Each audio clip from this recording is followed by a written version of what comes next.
गुज्जर पहाड़ी जिंदाबाद, गुज्जर पहाड़ी जिंदाबाद, हिंदू मुस्लिम सिख ईसाई आपस में भाई भाई, हिंदू मुस्लिम सिख ईसाई आपस में भाई भाई, आजाद हिंदुस्तान जिंदाबाद, आजाद हिंदुस्तान जिंदाबाद, मोदी जी जिंदाबाद, आपकी बार मोदी सरकार, आपकी बार मोदी सरकार, आपकी बार जय सरकार, आपकी बार जय सरकार, आपकी बार जय सरकार, आपकी बार जय सरकार, रविंदर रैना जी जिंदाबाद, रविंदर रैना जी जिंदाबाद, अशोक कौल जी जिंदाबाद, जम्मू कश्मीर की आवाम जिंदाबाद, जम्मू कश्मीर की आवाम जनता पार्टी जिंदाबाद, नाम नलवा साहब जिंदाबाद, मोहतरमा परवान चौहान साहिबा जिंदाबाद, मराठी मोर्चा जिंदाबाद, भारतीय जनता पार्टी मराठी मोर्चा जिंदाबाद, जनाब रविंदर रैना साहब जिंदाबाद, जनाब जुगल किशोर शर्मा साहब जिंदाबाद, जनाब जुगल किशोर शर्मा साहब जिंदाबाद लोगों तक पहुंचाई है।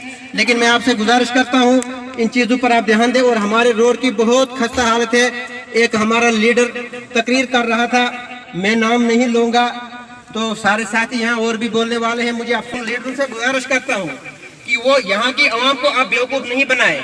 आप लोग समझ गए कि नरेंद्र मोदी हिंदुस्तान के वज़ीर आज़म है और इंशाल्लाह उम्मीद है दोबारा आएंगे। वो लीडर कह रहे थे कि मेरे वक्त में खजाने का रुख इस तरफ होता था। कहाँ होता है? अरे कहाँ होता था? वो लीडर लोग आए। बदर में पहुंची हूँ। बदर नाड़ जो है वहाँ पे पहाड़ी और कश्मीरी लोग रहते हैं, मलिक लोग रहते हैं। तो नाड़ जो पंचायत है उसमें गुजर लोग रहे, गुजर और बकरवाल लोग रहे। बड़ी फख्र की बात है कि दोनों कम्युनिटियों ने शाने बशाना यहाँ की महफिल को सजाया है।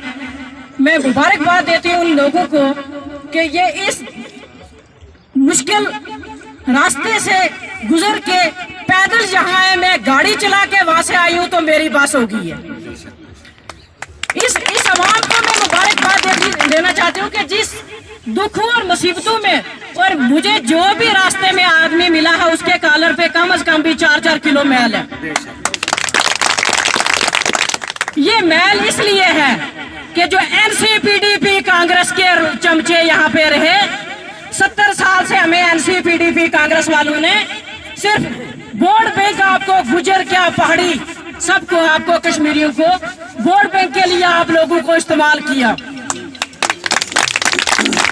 मोदी साहब ने आज आपके लिए कोई उम्मीद की किरण जो है वो मोदी साहब के नेतृत्व में नजर आ रही है हम लोगों को। तो मैं मुबारकबाद देती हूँ इस आवाम को कि कम से कम भी आज 150 बंदे ने यहाँ पे ज्वाइनिंग करी है हमारे आने पे। मैं आपको ढेर सारी मुबारकबाद देती हूँ।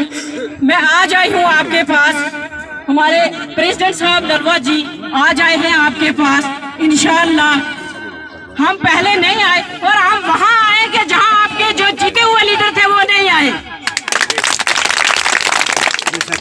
और जैसे मैं ड्राइव करके वहां से आई हूँ, मैं जो आपकी रोड की खस्ता हाल मैंने देखी है, यहाँ से घोड़े नहीं चल सकते जहाँ से आप लोग चलते हो। मैं गवर्नर साहब से, एलजी साहब से, अपनी पार्टी से ये रिक्वेस्ट करती हूँ कि इन लोगों की तरफ नजरसानी की जाए, चाहे वो गुजर है, चाहे वो पहाड़ी है, चाहे वो कश्मीरी है, चाहे वो गद्दी है, चाहे वो सिपी है, चाहे वो गरेजी है, चाहे भी कोई भी इंसान है इस एरिया का। ये गूल का एरिया पड़ता है, गूल का एरिया और गूल गुलाबगढ़ ये पंचायत है। एसटी रिजर्व है यहाँ पे। तो मुझे लगता है कि अगर एसटी रिजर्व है तो कम से कम प्लीज जो एसटी के लोग हैं यहाँ पे, तो मुझे लगता है कि इन गुजरों पे, इन मस्किनों कश्मीरियों पे इन पे ध्यान दिया जाए। ये नहीं कि हम वोट लेने के लिए यहाँ पे आए, जब वोट लेने हो तो हम उनके घरों में पहुंचे, फिर हम उनके पाँव पकड़ने की हमें जरूरत ना पड़े। हमें वो काम करना चाहिए कि हमें ये हमारे साथ आके शाना बशाना हमारे साथ। मैं यहाँ की लीडरशिप को एक बार फिर रिक्वेस्ट करती हूँ, चाहे वो डीडीसी हैं, चाहे वो बीडीसी हैं, चाहे वो यहाँ के एमएलए रहे हैं, और मैं एनसी के एमएलए यहाँ पे रहे हैं, पीडीपी के एमएलए यहाँ पे रहे। भाजपा को कोई एमएलए इससे पहले नहीं रहा, ना कोई डीडीसी ना बीडीसी रहा है।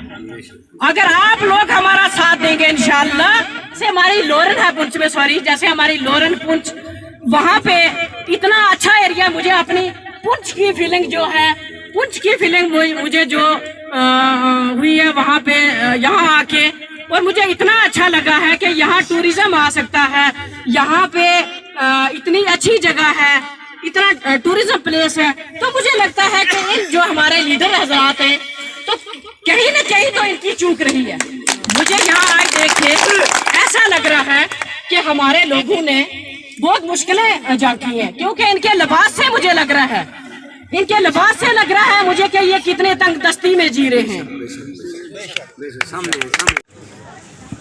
साथियों, आज का हमारा ये कार्यक्रम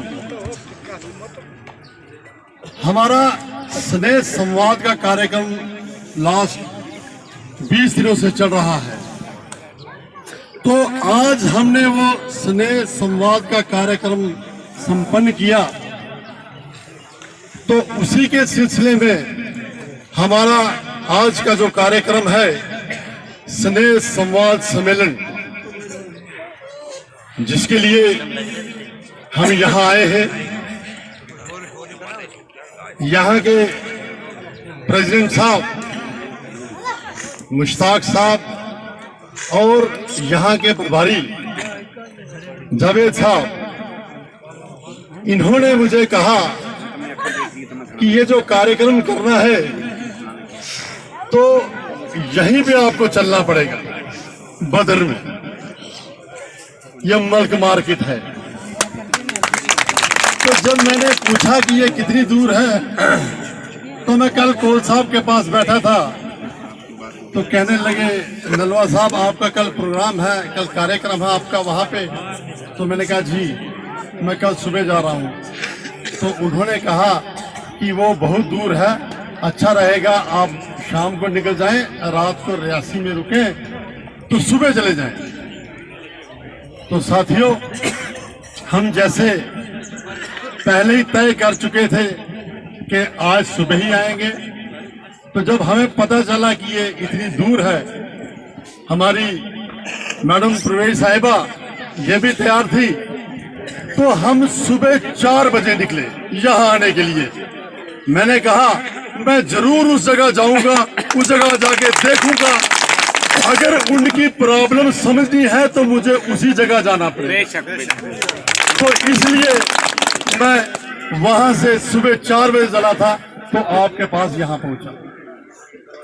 साथियों, सबसे पहले मैं उन लोगों को मुबारकबाद देता हूं, उनको वेलकम करता हूं, उनका हार्दिक अभिनंदन करता हूं, जिन्होंने आज भारतीय जनता पार्टी का दामन थामा।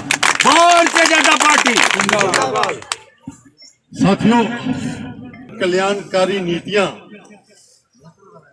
उनकी वो नीतियां जो आम लोगों के लिए है, उनकी वो नीतियां जो गरीब लोगों के लिए है, ये देखते हुए भारतीय जनता पार्टी को ज्वाइन करने के लिए एक सैलाब सा आ गया है। मैं कहूंगा कि सैलाब नहीं, ये सुनामी है। मैं स्टेट की टीम का मेंबर हूं, हमारी 4 लोगों की टीम बनी थी जो ज्वाइनिंग के लिए एक कमेटी बनी थी। तो साथियों, मैं पिछले 25 दिन से ज्वाइनिंग करवा रहा हूं। मैंने कश्मीर में भी करवाई, पूंछ में भी करवाई, राजौरी में भी करवाई, कठुआ में भी करवाई, डोडा में भी, लेकिन मैंने देखा कि ये सैलाब नहीं, वाकई में सुनामी है कि लोग ये जागरूक हो चुके हैं। लोगों को पता चल चुका है कि कौन सी पार्टी है जो लोगों के हित की पार्टी है, जो गरीबों के हित की पार्टी है, जो आम लोगों के हित की पार्टी है। इसीलिए ये जो सैलाब है भारतीय जनता पार्टी को ज्वाइन करने का, इसीलिए साथियों मैं आपको बताऊं कि आज से 70 साल से भी ज्यादा हो गए देश आजाद हुए, लेकिन जो ये दशक, ये जो डिकेड मोदी सरकार का है, भारतीय जनता पार्टी सरकार का है, ये सबसे इम्पोर्टेंट डिकेड है, सबसे इम्पोर्टेंट दशक है। बेशक बेशक। अभी 10 साल पूरे नहीं हुए, और इंशाल्लाह 10 साल पूरे होने से पहले पहले हर एक भारतीय के पास घर होगा, उसके पास गैस होगी, शौचालय होगा, उसके पास बिजली होगी, पानी होगी, सड़क होगी, जितनी भी बुनियादी सुविधाएं हैं वो उसको मुहैया होगी। साथियों, ये इसी दशक में हुआ। साथियों, ये दशक इसलिए भी इंपॉर्टेंट है कि इसी दशक में विकसित भारत की नींव जो है वो मजबूत की जाएगी। इसी दशक में साथियों, इसी दशक में एक्सप्रेसवे, हाईवे, स्पीड नेटवर्क, सभी चीज इसी दशक में है। साथियों, ये दशक जो विदेशी हैं वो भी ये मानते हैं कि आखिर मोदी सरकार ने, आखिर बीजेपी सरकार ने ऐसा कैसे कर दिया कि इतनी तरक्की और इतनी उन्नति हो गई इस दशक में, वो भी परेशान है। लेकिन साथियों, इसका कारण है, इसका कारण यह है कि मोदी सरकार ने, भारतीय जनता पार्टी ने कोई स्टोन भी अनटर्न नहीं छोड़ा, कोई भी सिक्के का वो पहलू उसको नजरअंदाज नहीं किया कि जो तरक्की के काम आता।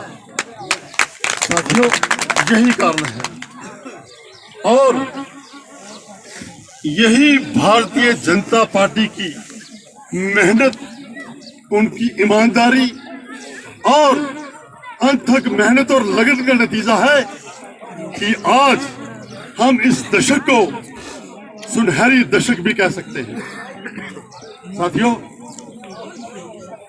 मैं आपको ज्यादा उन स्कीम्स के बारे में, उन योजनाओं के बारे में डिटेल में नहीं बताऊंगा।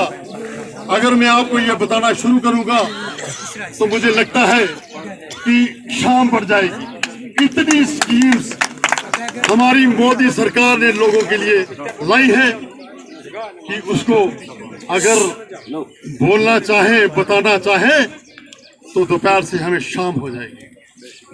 साथियों, इसी दशक में एक तरफ मोदी सरकार ने आपको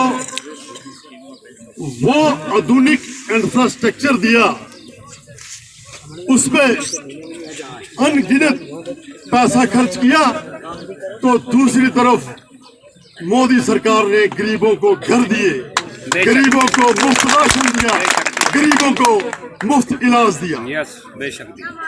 अगर मोदी सरकार ने एक तरफ कैपिटल क्लास का बहुत सा लोन, या आप ये कहें कि जो टैक्स था वो कम किया, दूसरी तरफ मोदी सरकार ने आम आदमी का भी टैक्स बहुत कम किया। उन्होंने सभी चीजों को एक साथ लेके चले, ये नहीं कि एक ही तरफ ध्यान दिया और एक ही तरफ की तरक्की की गई। साथियों, इसी दशक में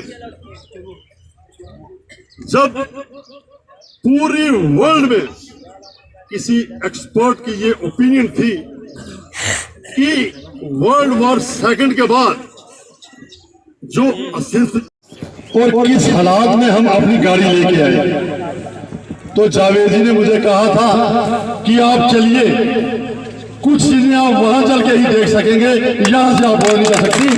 तो इसलिए साथियों, ये हम आपसे वादा करते हैं कि जुगल किशोर जी, आज का ये प्रोग्राम और आपकी जो आपकी तकारीर रही यहाँ पे, यकीन मानिए दिल को बहुत दुख पहुंचा कि किस हाल में आप लोगों ने, हम रास्ते आते बात कर रहे थे कि मरहबा आफरीन है यहाँ की सरजमीन पर, यहाँ के लोगों पर, कि किस कदर उन्हें जुल्म सितम के शिकार होने के बावजूद अभी सर्वाइव कर रहे हैं, अभी जी रहे हैं। नामुमकिन सी बात। किन हालात में आपने जिया है, क्या दर्द, कितने दर्द आपने सिए हैं। लेकिन बहरहाल कहते हैं हर चीज की शुरुआत होने के बाद उसका अंजाम भी होता है। इब्तिदा होती है और अंजाम इसका आता है। और आज के टाइम में जो मुसीबतें आपने सही है, जो आज आपने मुसीबतों के एवज में देर आए दुरुस्त आए एक सही फैसला लिया है बीजेपी को चुनने का, भारतीय जनता पार्टी को चुनने का जो फैसला आपने लिया है, यकीन मानिए मुझे लगता है इसमें अल्लाह और अल्लाह के रसूल और वाहिगुरु की कृपा रही है। जो इंसान का फैसला आपने लिया है, इसी वजह से आप इस तरफ आए हैं। और यकीन मानिए बकौल शायर में आपके लिए यही कहूंगा कि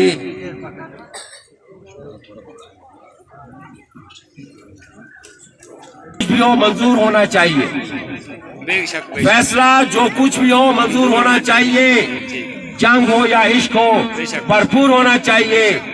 कट चुकी है उम्र सारी जिनकी पत्थर तोड़ने में, अब तो इन हाथों में कोई नूर होना चाहिए।